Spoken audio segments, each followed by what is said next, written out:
예, 성도 여러분 안녕하십니까? 예, 새해 복 많이 받으시기 바랍니다. 2020년 새해 첫 안식일 금요일 저녁 예배에 참석하신 모든 분들을 진심으로 환영합니다. 예, 이제 아마 오늘 예배 끝나고 나면 양쪽에 이제 플래카드가 붙을 거예요. 이쪽에는 이제 비전이 붙을 거고요. 이쪽에다가는 이제 매달 우리가 해야 될 행사에 대한 부분들이 이제 붙을 겁니다. 근데 제가 내일 우리 재직 수련회 때도 잠깐 말씀을 드릴 거지만 이 파주중앙교회 2020년 비전 앞으로 계속 아마 그걸 지향해야 될 어떤 비전과 가치라고 하는 게 세 가지입니다. 하나가 이제 성서적, 성경적인 교회를 추구한다고 하는 거고, 두 번째는 뭔가 하면 선교적입니다. 예.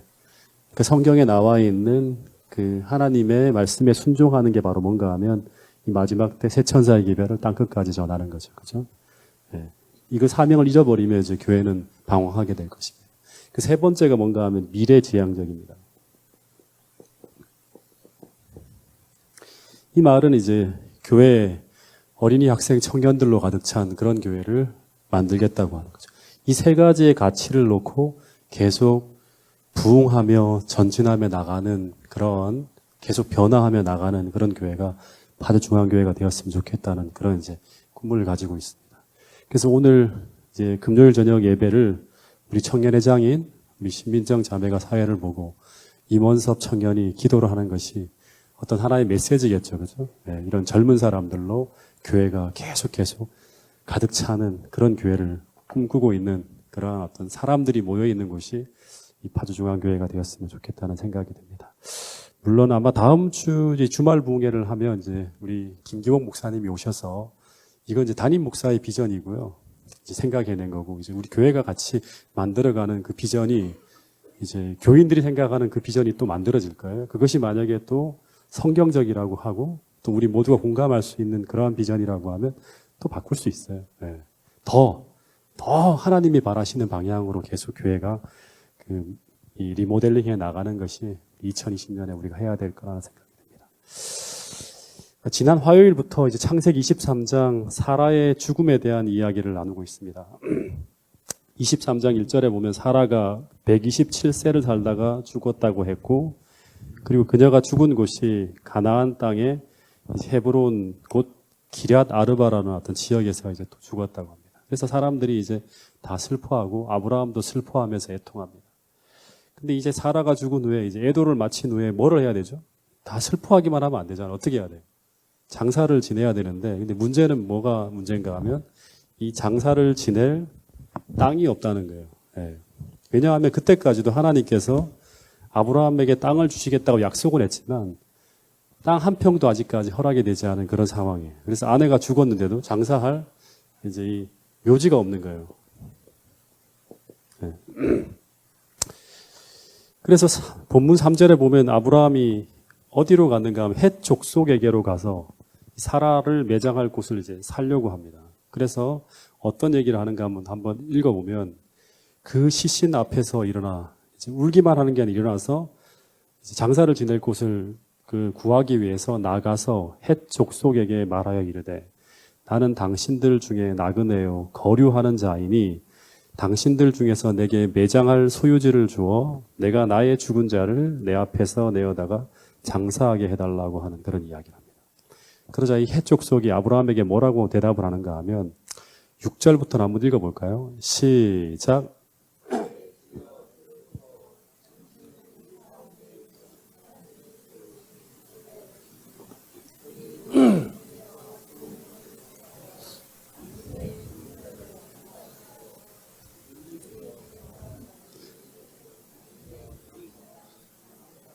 금지할 없으리라. 그러니까 내 주여 들으소서. 당신은 우리 가운데 있는 하나님이 세우신 지도자이시니 우리 묘실 중에서 좋은 것을 택하여 당신 마음대로 당신의 죽은 자를 장사하소서. 우리 중에서 자기 묘실에 당신의 죽은 자 장사함을 금지할 자가 없으리이다.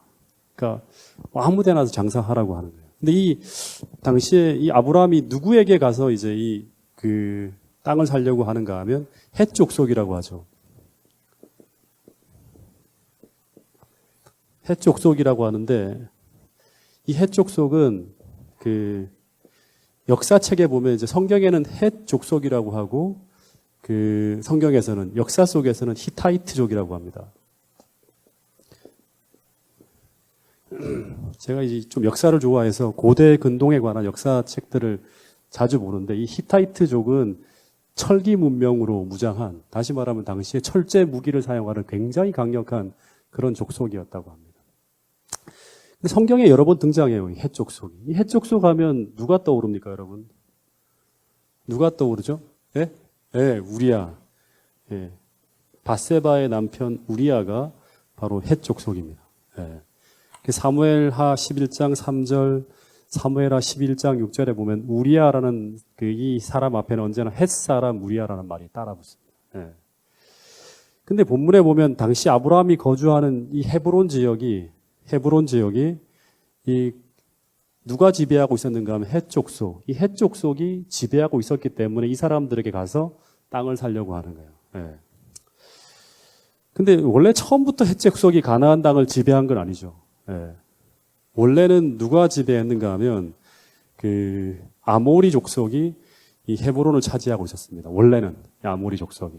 그래서 창세기 14장 13절에 보면 이제 아브라함이 그 롯을 구할 때 마물의 에스골 아넬과 동맹을 맺어서 이제 이 롯을 구하게 되는데 이 마물의 에스골 아넬은 전부 다 아모리 족속이라고 합니다.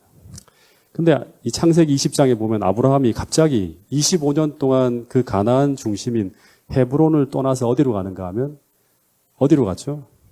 그랄 지역인 브레엘세바로 내려갑니다. 남방으로. 근데 그 이유가 무엇 때문인가 하면 이제 오늘 이야기하려고 제가 계속 무언지 모르겠지만 하고 말씀드렸는데 이 정치적인 지형의 변화가 일어난 거예요. 예.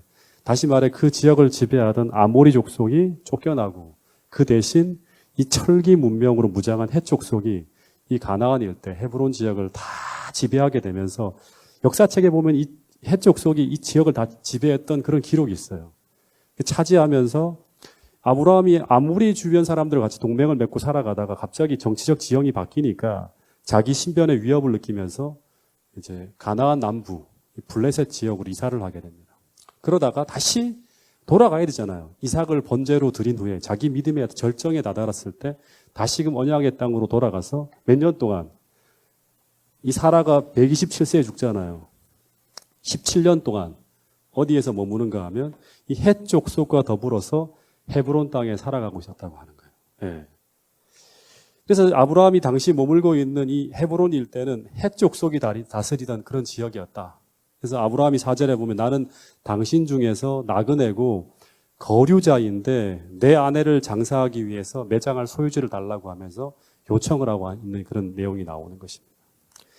근데 6절에 보면 이 헷 족속의 대표자가 아마 그 대표를 불러다가 얘기를 했겠죠. 근데 아브라함의 요구에 어떻게 대답을 하고 있는가 하면 아브라함은 그들 가운데 어떤 사람이라고 평가하고 있죠. 나는 거류자고 나그네고 뜨내기고 이방인이라고 하는데 이 헷 족속의 대표자가 당신은 뭐라고 하죠? 하나님의 지도자. 하나님의 지도자라고 하는 거예요. 그러니까 이 지도자라는 말이 어떤 번역에 보면 하나님의 방백이라고도 나와요. 네. 방백. 그러니까 이제 이 단어는 원어는 그 나시라는 단어를 쓰는데 히브리어로 어떤 의미인가 하면 우두머리, 그다음에 지도자, 군주, 왕이라는 말이에요. 당신은 나그네라 이런 사람이 아니라 하나님께서 당신을 통해서 이 사람들을 통치하는 뭐다? 왕이나 군주라는 뜻으로 이제 그렇게 이제 부르는 거예요. 근데 이것은 분명히 아브라함이 그 지역의 외국인이었지만 그가 그 지역 사람들에게 뭘 받고 있다는 의미예요. 존경과 인정을 받고 있다는 말이에요. 여러분, 하나님의 백성은 참 그리스도인은 우리가 제대로 신앙을 하면 우리가 속해 있는 그 지역, 작게는 뭐예요? 우리 가정에서 또는 우리 이웃들에게 뭐를 받아야 되는가 하면 정상적인 믿음의 생활을 하고 있다면 그 사람은 존경과 인정을 받게 돼 있어요. 정상적인 그리스도인을 살고 있다면. 따뜻하고 인정이 있고 예수님의 품성을 가지고 우리가 사람들을 대하게 되면 반드시 이런 결과가 나와요. 이 믿음의 롤모델인 아브라함의 생애를 통해 나타난 모습이에요. 17년 동안 자랐는데 그 지역에 있는 사람들이 다 아브라함을 이렇게 부르는 거예요. 대표가. 예. 여러분, 우리가 어느 지역에 외국인으로 살고 있는데 그 사람이 단지 하나님을 믿는다고 해서 사람들이 우리를 하나님의 방백이라고 부르지 않죠. 예. 우리가 그리스도인이라고 말하면 저 사람은 진짜 믿을 수 있는 사람이 이렇게 말하지 않잖아요. 예. 참 훌륭한 사람이라고 말하지 않잖아요. 그리스도인이라는 단어가 옛날엔 신용의 하나의 어떤 그런 표징이었는데 이제는 그렇게 보지 않잖아요. 예. 근데 이 아브라함이 이런 인정과 사랑과 존경을 받고 있다고 하는 것은 어떤 말인가 하면 이 의미는 그가 어디를 가든지 그야말로 하나님의 축복의 근원으로서 그 지역 사람들에게 얼마나 그 이웃을 헌신적으로 돕고 얼마나 좋은 일을 많이 하며 살았는지를 보여주는 표현이 바로 뭔가 하면 당신은 하나님의 방백이다. 라는 표현을 쓰는 거예요. 그래서 이 하나님의 방백이라는 말은 오늘날로 말하면 어떻게 표현할 수 있죠? 그 사람은 천사 같은 사람이에요. 예. 그 사람은 하나님의 천사라는 말과 같은 말이에요. 예. 천사 같은 사람이다. 이런 이제 표현을 듣는 것과 똑같은 거예요. 여러분, 2020년 새해 오늘 우리 모두가 우리가 속해 있는 지역에서 이런 아브라함처럼 복의 통로와 하늘의 빛의 전달자로서 먼저 우리가 사는 그 지역 사람들에게 인정과 존경을 받을 수 있는 그런 헌신적인 주의 종들로 거듭나게 되기를 간절히 바라겠습니다. 이 아멘 소리가 잠깐 약한데요. 그렇게 안 사실 거예요, 다들? 나는 못 살아요, 그러는 거예요? 네. 네. 여러분, 그래서 내년에 이제 우리가 36 지역사회 봉사회 우리 교회 있잖아요, 그죠? 그리고 선교 양육부에서 이제 매 월마다 첫 안식일에 제 동작에서도 이런 이제 행사를 했는데 미션데이라 그래갖고 이 원래는 그 매 첫 안식일은 선교 안식일이라 그래요.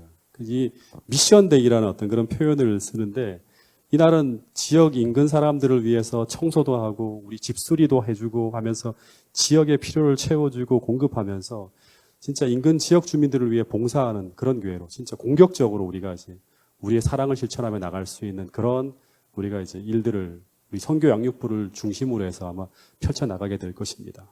뿐만 아니라 지속적으로 우리 의료 선교 봉사를 하고 있는데 이 영역도 정말 잘 준비해서 진짜 이 교회가 이 지역의 선한 이웃, 정말 이 교회가 꼭 있어야 되는 그런 좋은 어떤 그런 교회로 변화되어져서 이 정말 이 파주중앙교회가 하늘의 방백들로 가득 찬 그런 교회라는 소리를 꼭 들을 수 있게 되기를 간절히 바라겠습니다. 그래서 어쨌든 이 이제 헷 족속이 아브라함의 요구에 대해서 그 땅의 묘실 중에서 한번 둘러보고, 이 묘실이라는 게 뭐냐, 동굴이에요, 동굴. 동굴에다가 사람을 묻거든요. 그 중에서 좋은 것이 있으면 택해서 아무 데라도 장사하라고, 우리 중 어느 누구도 당신이 거기다가 이렇게 이제 아내를 묻는 거에 대해서 반대할 자, 금할 자가 없을 것입니다라고 이렇게 얘기를 했어요. 근데 그럼에도 불구하고 아브라함이 7절부터 9절에서 이런 이야기를 합니다. 이 7절부터 9절까지의 이야기도 한번 읽어볼까요? 시작.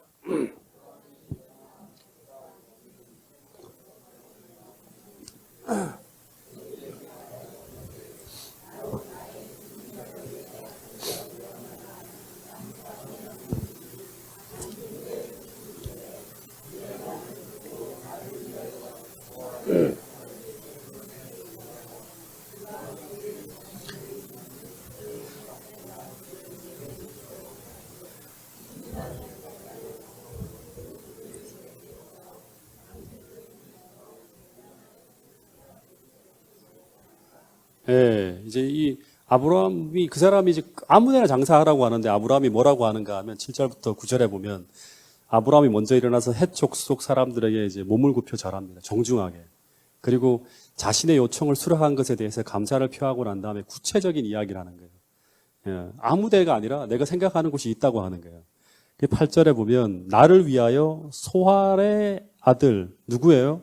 에브론이라는 사람이 나오죠. 예. 소할의 아들, 이 에브론이라는 사람이 소유하고 있는 한 굴이 있어요. 에브론이라는 사람이 소유하고 있는 굴. 그 반머리에 있는 그 굴의 이름이 뭐냐 그러면 막벨라 굴이라고 하죠. 막벨라 굴. 이게 유명한 굴입니다. 성경에 보면. 이 막벨라 굴을 내게 주도록 하되 그냥 공짜가 아니라 어떻게 충분한 대가를 받고 그 굴을 내게 주어서 당신들 중에서 사라를 매정할 소유지가 되게 해달라고 얘기하는 거예요. 이 말은 헷족속 대표가 원하는 땅에다 장사를 하라고 하니, 그러니까 아브라함이 원하는 땅이 있는데 그 땅은 누구의 소유다? 에브론의 소유라고 하는 거예요. 네, 지금은. 그 땅을 얻기 위해서 내가 충분한 대가를 지불할 용의가 있으니까 살 수 있도록 도와달라고 하는 거예요. 중개자가 돼달라고 하는 거예요. 이 헷족속 대표에게. 그래서 이 아브라함은 그러니까 임시묘가 아니라 그냥 아무데나 내가 묘를 쓰겠다고 하는 게 아니에요. 정확한 장소에다가 내가 돈을 주고 사서 딱 내 소유를 만들어서 거기다가 가족묘를 삼겠다고 하는 거예요. 네. 근데 아브라함이 왜 굳이 이 무덤을 돈을 주고 사서 사라를 그곳에 묻으려고 하는 것일까요? 생각해 봐야겠죠. 성경에는 이유 없는 게 없어요. 그리고 아무런 의미 없이 기술되어진 게 없어요. 이 창세기에 그 수많은 이야기들이 있는데 그 중에 정말 중요한 것들만 다 담아 놓은 거예요. 예. 그 정보를 필요한 것들만을 다 담아서 쓴 거예요. 왜 아브라함이 굳이 이 무덤을 돈을 주고 사서 사라를 그곳에 묻으려고 하는 것일까? 사라가 죽었을 때 사라를 장례할 수 있는 방법은 딱 3가지 정도 방법이 있었다고 합니다. 하나는 그 당시 헷족속들의 방식을 따라 장사를 지내는 거예요. 이 장사를 지낸다고 하는 것은 그 사람의 세계관 또는 이런 모든 것들을 다 볼 수 있는 거예요. 근데 헷종속의 방식은 뭔가 하면 사람이 죽으면 그냥 아무 데다 묻는 거예요. 네. 왜냐 그러면 사람이 죽으면 끝이라는 의미예요. 뭐 내세도 뭐고 없어요. 이 사람들은. 네. 그래서 그냥 죽음에 아무 의미를 부여하지 않는 거예요. 그러니까 부활도 없고 그냥 아무 의미가 없다는 걸 표현하는 거예요. 아무 데다 갖다 묻으면 끝이에요. 그 당시에 기억할 필요도 없는 거예요. 그런 방식이 헷족속의 당시에 장사 지내는 방식이라고 합니다. 근데 2번째 방법은 어떤 방법인가 하면 아브라함의 고향인 갈대아 우르나 그의 아버지가 묻혀있는 어디죠? 하란. 네. 하란으로 가서 묻고 다시 돌아오는 거예요. 거기에는 자신의 조상들의 무덤이 있고 그리고 자신들이 묻힐 땅이 있어요. 자기들이 소유한 땅이 있어요. 조상의 묘들도 있고 친척들이 많이 살고 있는 곳이. 근데 이것은 만약에 이렇게 묻고 오면 어떤 의미를 부여하는 걸까? 여기다 묻고 오면 어떻게 되죠? 갈대아 우르까지 가서 아내를 묻고 온다든가 하란에 묻고 오면 이게 어떤 의미가 있어요? 의미를 부여하는 거잖아요. 그건 뭔가 하면 나의 돌아갈 최종의 목적지는 본향은 갈대아 우르나 하란으로 그렇게 보고 있다는 것을 의미하는 거예요. 거기다가 장사를 지내고 온다고 하는 것은. 그래서 아브라함은 그렇게 하지 않고 굳이 땅도 없는데 땅을 사서라도 사라를 이곳에 묻으려고 했다고 하는 것입니다. 근데 그 이유가 무엇 때문인가? 그것은 바로 하나님께서 지금은 한 평의 땅도 없지만 이 땅을 그와 그의 후손들에게 주신다고 약속하신 그 약속을 믿고 있기 때문이라고 하는 거예요. 그래서 그들은 그 약속하신 그 땅을 받기 위해서 죽을 때까지 그곳을 떠나지 않고 살았던 거예요. 근데 사라가 그 땅에 그 약속의 땅을 받기도 전에 어떤 일이 벌어졌는가 하면 죽었어요. 근데 이 사라의 죽음이 의미하는 것이 무엇인가 하면 이제 얼마 안 있으면 누구도 죽는다? 아브라함도 죽는다는 거예요. 그러면 이 약속이 이제 어떻게 되는 걸까요? 다 죽어버려요. 땅을 약속으로 받았는데 땅을 약속으로 받지도 못하고 아브라함도 사라도 다 죽어요. 그럼 이 약속이 이대로 끝나는 것일까요? 그렇지 않고 이 약속은 그들이 죽은 후에도 그들은 이 약속을 계속 기다린다는 것을 의미하는 거예요. 네. 여러분, 약속을 계속 기다린다고 의미하는 게 바로 뭔가 하면 그 의미가 뭔가 하면 이 땅에다가 사라를 묻는 거예요. 무덤을 파고 여기 이 땅에다 사라를 묻는 거예요. 심지어 그들이 소유하지 못한 그 가나안 땅을 아브라함이 굳이 사서까지 사라를 그 가나안 땅에 묻은 것은 바로 나는 죽어도 이 약속을 포기하지 않았다는 그 믿음을 이 장례 행위를 통해서 그의 후손들에게 남기려고 했다고 합니다. 여러분 물어볼게요. 아브라함은 몇 년 후에 이 약속의 땅을 얻게 되죠? 또 다 잊어버렸어. 네. 몇 년 후에 다시 약속의 땅을 얻게 됩니까? 자신 있게 얘기해 보세요. 우리 홍선희 집사님 어디 계시나요? 횃불 언약을 알고 계시잖아요. 창세기 15장에 보면 나오잖아요. 몇 년 후에 다시 돌아오게 하겠다. 400년이에요, 400년. 네. 400년 후에 이루어질 약속이라는 것을 알고 있어요, 아브라함은. 네. 400년 후에 이루어질 약속이라. 그래서 그의 후손들이 그 약속을 계속 이어받아서 이 약속이 이루어질 때까지 대대로 이 약속을 붙들고 살아내야 돼요. 이 믿음이 끊어지지 않고 이어져야지만 결국 하나님 나라가 약속대로 그 자손들을 통해서 이루어지는 거예요. 이 약속을 포기해버리면 어떻게 될까요? 잃어버리면 어떻게 될까요? 이루어질 수가 없는 거니까 믿음을 계속 소유하면서 그 약속의 땅을 바라보고 살아야 돼요. 마치 우리가 재림의 약속을 계속 이어받아 지금까지 우리가 살아가고 있는 것처럼 똑같이 아브라함의 후손들은 이 하나님의 약속을 계속 붙들고 살아야 돼요. 400년 동안. 그래서 아브라함은 절대 사라를 하란이나 갈대아 우르로 돌아가 장세를 지낼 수가 없었다고 하는 거예요. 왜냐하면 만약 사라를 하란으로 돌아가서 묻었다면 그들은 하나님의 약속을 포기한 듯한 메시지를 후세에 전할 수가 있게 되는 거예요. 그렇게 되면 그 후세들이 언젠가 이 땅에서의 삶이 고단하고 힘들 때 혹여라도 이 약속의 땅을 포기하고 그의 조상이 묻힌 그 하나님을 바라보게 될 수도 있기 때문에 그럴 가능성을 아예 없애버리는 거예요. 여러분, 그래서 아브라함은 최후의 죽는 순간까지 그들은 하나님의 약속을 믿었다는 것을 사라의 장사 지내는 모습을 통해서 남겼다고 하는 것입니다. 다시 말해서 나는 조금도 흔들리지 않고 그가 떠나온 그것을 바라보는 그런 흔적을 남기지 않기 위해서 사라를 어디에 묻었다? 약속의 땅에 묻었다고 하는 것입니다. 근데 여러분, 이 무덤에, 이 막벨라 굴에 이게 되게 유명하다고 했죠. 누가 묻히는지 아세요?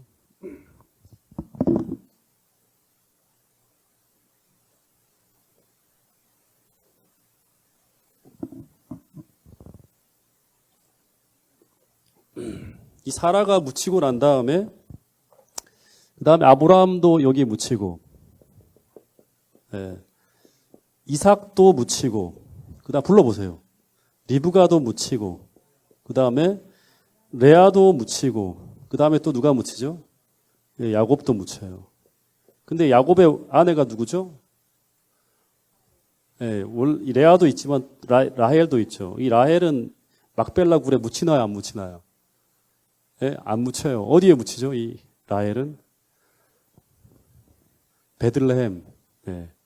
그 돌아가는 도중에 베들레헴에서 죽어요. 그 베냐민을 낳다. 그래서 길가에 묻힙니다. 라헬은. 근데 이 야곱은 어디서 죽죠? 죽는 데가 어디죠? 어디서 죽죠? 창세기 50장 4절부터 5절을 한번 보세요. 이 야곱은 애굽에서 죽습니다. 요셉이 총리로 있을 때 그 이집트에서 죽어요. 그러면 어디에 묻혀야 되죠? 이집트에 묻혀야 되는데 그가 이런 유언을 합니다. 참 감동적인 유언을 하는데 이게 이 죽음, 왜 이 막벨라 굴이 참 이 아브라함이 막벨라 굴을 사서 이렇게 무덤을 만들었는지에 대한 어떤 그런 중요한 이유 중에 하나가 나오는데 한번 읽어볼게요. 창세기 50장 4절부터 5절에 보면 곡하는 기간이 지남에 요셉이 바로의 궁에 말하여 이르되 내가 너희에게 은혜를 입었으면 원하건대 바로의 귀에 아뢰기를 우리 아버지가 나로 맹세하게 하여 이르되 내가 죽거든 어디에다가 가나안 땅에 내가 파놓은 묘실에 장사하라 하였나니 나로 올라가서 유언대로 아버지를 장사하게 하소서 내가 다시 돌아오리라 하는 기록이 나옵니다. 근데 요셉이 말하는 이 아버지 야곱을 위해서 파놓은 그 묘실이 어디인가 하면 바로 사라가 최초로 붙였던 그곳 막벨라 굴입니다. 그래서 이 야곱을 장사하기 위해서 이집트에서 어디까지? 가나안까지 이 야곱의 대규모 형렬이 이동해서 그곳에다가 야곱을 묻고 다시 돌아옵니다. 근데 심지어 요셉도 죽으면서 어떤 유언을 하는가 이런 유언을 해요. 50장 24절 25절 볼게요. 창세기 50장 24절 25절.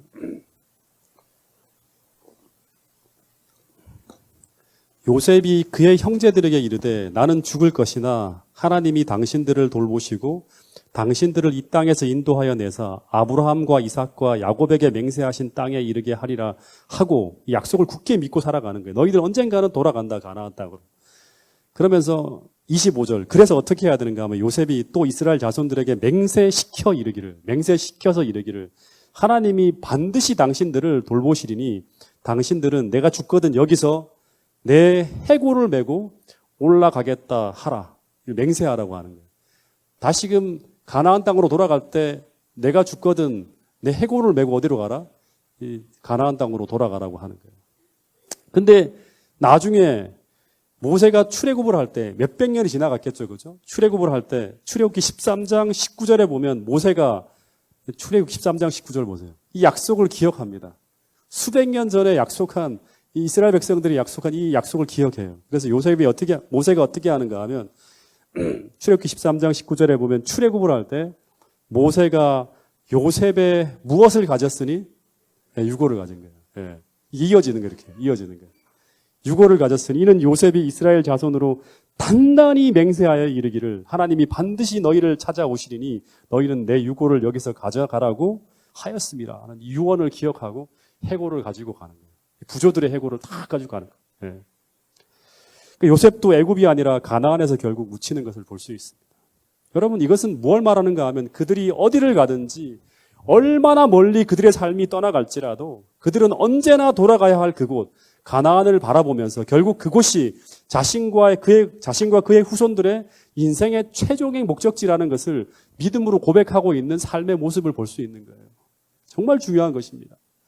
마찬가지로 오늘을 살고 있는 우리도 요셉처럼 야곱처럼 내가 영원히 살 곳이 어디인지를 분명히 알고 그 믿음으로 오늘 우리가 어디서 무엇을 하며 살더라도 오늘 우리의 삶의 최종 목적지인 하늘 가나안을 늘 바라보며 살 수 있는 우리 모두가 될 수 있기를 간절히 바라겠습니다.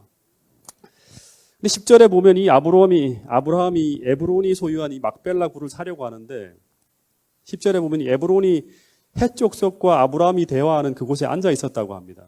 근데 그가 아브라함에게 이런 말을 했다고 합니다. 11절에 보면 내 주여 그리 마시고 그러니까 굴을 이제 내가 큰 돈을 들여서 내가 살 거니까 굴을 달라고 하니까 11절에 뭐라고 하는가 하면 내 주여 그리 마시고 내가 그 밭을 당신께 드리고 그리고 그 속의 굴도 내가 당신에게 드릴 테니 당신이 죽은 자를 장사하라고 합니다. 그러니까 이 말은 뭐예요? 에브론이 공짜로 그 굴뿐 아니라 뭐도 주겠다? 그 밭도 주겠다고 하는 거예요. 근데 이것은 어떤 의도로 말하고 있는 것인가 하면 에브론이 지금 아브라함에게 어떤 말을 하는가? 이게 흥정이래요.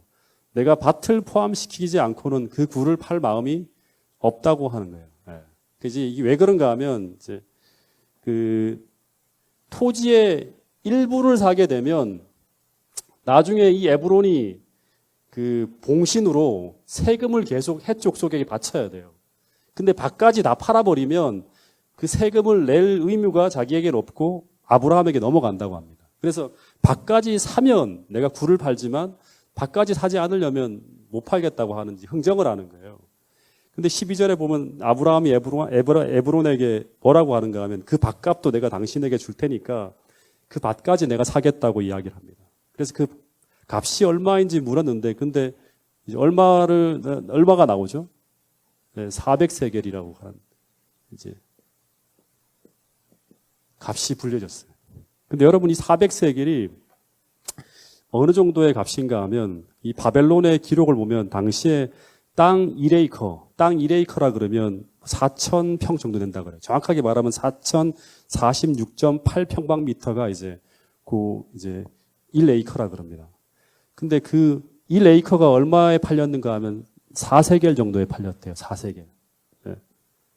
4,000평방제곱미터가 4세겔 정도에 팔렸다고 하는데 비옥한 밭, 다시 말하면 막 작물이 잘 되는 그런 밭은 1에이커당 40세겔 정도에 팔렸다고 하는 거예요. 40세겔.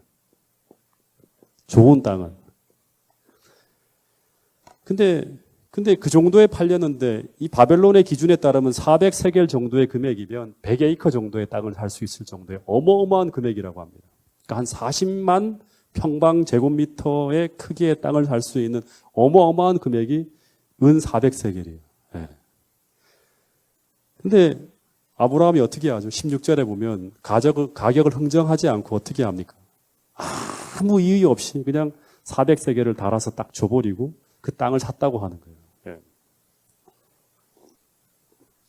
17절에 보면 마므레 앞 막벨라 굴과 그 밭과 그 주위에 둘린 모든 나무가 아브라함의 소유로 딱 확정되어집니다. 성문 앞에서 흥정을 하고 딱 계약을 맺은 거예요. 근데 이 마므레 앞 막벨라 굴, 마므레라고 하는 동네는 이제 아브라함이 이삭이 태어나기 전까지 아내와 더불어 살았던 그런 지역이라고 합니다. 그래서 그 근처에 딱 아내와의 모든 추억이 담긴 그 근처에 막벨라 굴에다가 아내를 딱 장사하는 이야기로 이제 딱 끝납니다. 이야기가. 근데 아브라함이 이 해쪽 속이 아무데나 장사해도 된다고 하는데 굳이 아브라함이 굴 하나를 사고 그리고 더하여서 그 묘 하나를 사는데 얼마를 들였다? 400세겔이라는 엄청난 어마어마한 돈을 지불하고 그 땅을 사고 굴을 사고 거기다가 아내를 장사했다고 합니다. 여기서 마지막으로 하나 우리가 좀 생각해 볼 것이 있는데 굉장히 중요한 것이 있는데 그게 뭔가 하면 정말 중요한 것은 비싼 대가를 지불해야 된다고 하는 거예요. 예. 아브라함에게 정말 중요한 것이 이 아내의 묘지였죠. 예. 다시 말하면 자신의 믿음을 표현하는 굉장히 후손에게 계속 두고 남겨야 될 어떤 중요한 장소가 바로 이 묘지예요. 근데 거기에다가 비싼 대가를 지불하고 그 묘지를 샀다고 하는 거예요. 예. 여러분 제가 어떤 값비싼 것을 누군가에게 이제 받았는데 근데 그것을 내가 아무런 대가 없이 받게 될 때 제 마음속에 이렇게 일어나는 걸 보면 이상하게 그 가치와 중요성에 대한 제 인식이 약해져 있는 걸 볼 수 있습니다. 그냥 굉장히 비싼 거고 중요한 것이라고 하는데 내가 하나의 어떤 그런 대가를 지불 않고 받게 되면 그게 뭔가 내 마음속에서 중요하다는 생각이 자꾸 그게 안 들어요. 예. 왜냐하면 제가 노력을 들이고 대가를 들이지 않았기 때문입니다. 근데 반면에 제가 엄청난 노력과 땀과 희생의 대가를 지불하고 얻은 것은 그 가치에 대한 제 마음의 애착과 애정이 아주 크게 작용하는 걸 볼 수 있어요. 그래서 어떻게든 그것을 귀하게 이렇게 두는 걸 볼 수 있습니다. 여러분, 공짜는 오래 가지 않는다고 합니다. 여러분 동의합니까? 공짜는 오래 가지 않는데요. 그래서 아브라함 주변에 수많은 사람들이 아마 아브라함에게 이렇게 물었을 거예요. 왜 아무 쓸모도 없는 저 굴을 은 400세겔이나 주고 샀는가 하면서 아브라함의 행위를 아주 어리석다고 비난을 많이 했을 거예요. 왜냐 그러면 아브라함이 착하고 물러 보이니까 사람이 그냥 400세겔을 크게 불렀는데 아브라함이 흥정도 하지 않고 덜커덕 그 돈을 주고 다 사버린 거예요. 예. 근데 아브라함에게 이 무덤은 그들이 최후의 순간까지 하나님의 약속을 믿고 가나안에 살았다는 어떻게 보면 굉장히 중요한 증표를 후손에게 물려줄 가장 중요한 증거가 담긴 것이 바로 뭔가 하면 이 막벨라 굴이라고 하는 거예요. 그래서 후손들에게 아브라함은 내가 여기에 내 아내를 장사하기 위해서 이곳에 이 믿음의 땅에 내 아내를 장사하기 위해서 내가 엄청난 대가를 지불하고 이 땅을 얻었다고 하는 것을 그 후손들이 알 수 있도록 그 행위를 담은 기념비 같은 어떤 그런 하나의 이 지역을 만든 거예요. 그게 바로 막벨라 굴이라는 하나의 증거를 남겼다고 하는 것입니다. 예. 여러분 가장 중요한 것을 얻기 위해서는 우리 삶의 값비싼 대가를 지불해야 된다고 하는 것을 여러분 잊어서는 안 돼요. 이거는 성경의 진리예요.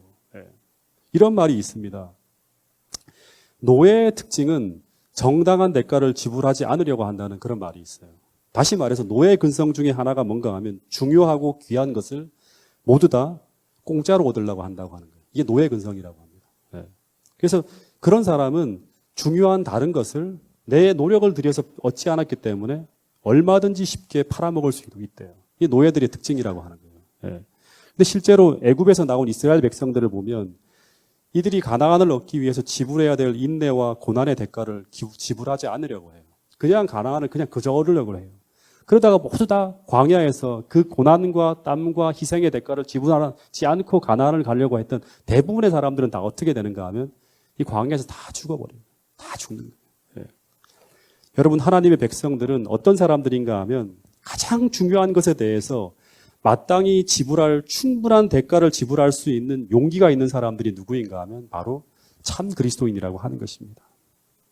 여러분 이 임원섭 형제가 기도하는 도중에 이 라오디게아 교회에 보내는 권면 거기서 아주 세 가지 중요한 그런 어떤 우리가 마지막 라오디게아 교인들이 라오디게아 교회의 특징들을 이제 치유하기 위해서 예수님이 주신 세 가지 처방전이 있다고 기도하는 가운데 다 외워서 이렇게 기도를 하더라고요.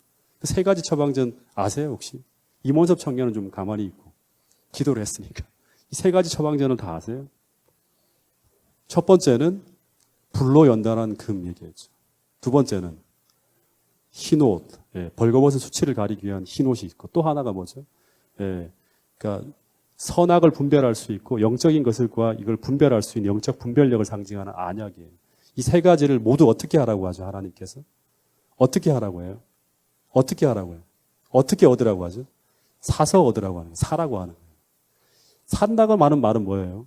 정당한 대가를 지불하라고 하는 거예요. 이 말은 중요한 것을 얻기 위해서 우리가 마지막 시대에 정말 중요하게 구해야 될 게 세 가지가 바로 뭔가 하면 이 불로 연단한 금, 그 다음에 흰옷, 그 다음에 안약이에요. 이 세 가지 처방전이 종말의 시대, 다시 말하면 뜨뜻미지근하고 그 다음에 자기의 벌거벗은 수치들을 모르고 선악을 분별하지 않고 그냥 용서받지 못한 채로 흰옷을 입지 못한 채로 살아가고 있는 하나님 백성들에게 던지는 굉장히 중요한 이 처방전이에요. 예. 근데 이것을 얻기 위해서 그냥 우리가 애우고 있고 이 용어를 알고 있다고 되는 것이 아니라 이것은 우리가 사야 되는 거예요. 성경에서 말하고 있는 이 필요하고 정당한 대가를 지불하고 그걸 얻으라고 하는 거예요. 그것은 바로 뭔가 하면 회개하고 자기를 낮추고 자기를 포기하고 그리고 내 삶의 정당한 희생의 가치를 그 대가로 지불하고 이 마지막 시대에 필요한 믿음과 신앙을 확실하게 소유하라고 하는 거예요. 내가 정당한 대가를 지불하고 얻으면 어떻게 되는 거예요? 확실한 내 소유가 되는 거예요. 회개하고 회개의 눈물을 흘리고 정말 주님의 사랑에 감동되어져서 계속 하나님 앞에 나가는 그런 과정을 통해서 내가 확실한 용서를 경험하고 그리고 내가 정말 주님께서 주시는 의의 옷을 확실하게 입고 용서받은 사람이라는 확증을 얻고 살으라는 거예요. 정당한 대가를 지불하고 내가 지불했는지 안 지불했는지도 모르고 그렇게 살아가는 것이 아니라. 네. 여러분 근데 우리는 이 마지막 시대에 살아가는 라오디게아 교인들의 특징 중에 하나가 뭔가 하면 자꾸 세상을 포기하지 않고 하늘이 주는 축복을 받으려고 하고 있어요. 네. 양쪽을 다 잡으려고 하는 거예요. 이게 이제 라오디게아 교회의 가장 큰 문제 중에 하나죠. 또는 죄악의 쾌락을 버리고 포기하는 그 대가를 지불하지 않고 믿음의 성장과 신앙의 성장을 소망하고 있다고 하는 거예요. 신앙이 성장하길 바라고 믿음이 성장하길 바라는데 세상의 쾌락을 포기하는 그 대가를 지불하지 않아요. 네. 여러분 근데 그런 일은 절대로 벌어지지 않는다고 성경은 이야기하고 있습니다. 여러분 정당한 대가를 지불하고 하늘에서 요구하는 그 조건들을 우리가 지불했을 때 하나님께서는 거기에 맞춰서 우리에게 하늘의 축복을 주신다고 얘기하고 있어요. 아브라함이 갈대아 우르를 포기하고 떠났기 때문에 하나님이 주시는 축복으로 살아가는 믿음의 사람이 되는 거예요. 모세가 이집트를 포기하고 떠났기 때문에 하나님이 주시는 그 광야에서 하나님이 주신 축복을 받고 하나님을 만나고 경험하는 그 경험을 하게 되는 거예요. 만약에 그 가운데 계속 머물러 있었으면 그는 절대 하나님이 주시는 축복으로 살아가는 사람이 될 수 없다고 성경은 이야기하고 있습니다. 여러분 이 안식일 오늘 우리가 그리스도를 소유하고 정말 하늘의 축복을 얻기 위해서 그리고 우리의 믿음의 성장과 신앙의 성장을 정말 원하고 있다면 오늘 우리가 그것을 얻기 위해서 성경이 우리에게 지불할 것을 요구하는 그 정당한 대가를 기꺼이 바칠 수 있는 여러분과 제가 될 수 있기를 간절히 바라겠습니다. 마태복음 13장 44절부터 46절 이 마지막 말씀 한번 읽어보겠습니다.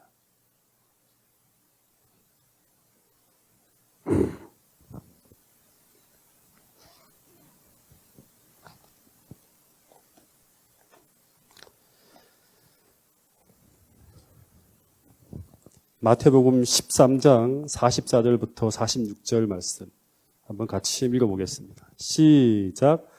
천국은 마치 밭에 감추인 보화와 같으니 사람이 이를 발견한 후 숨겨두고 기뻐하며 돌아가서 자기의 소유를 다 팔아 그 밭을 샀느니라.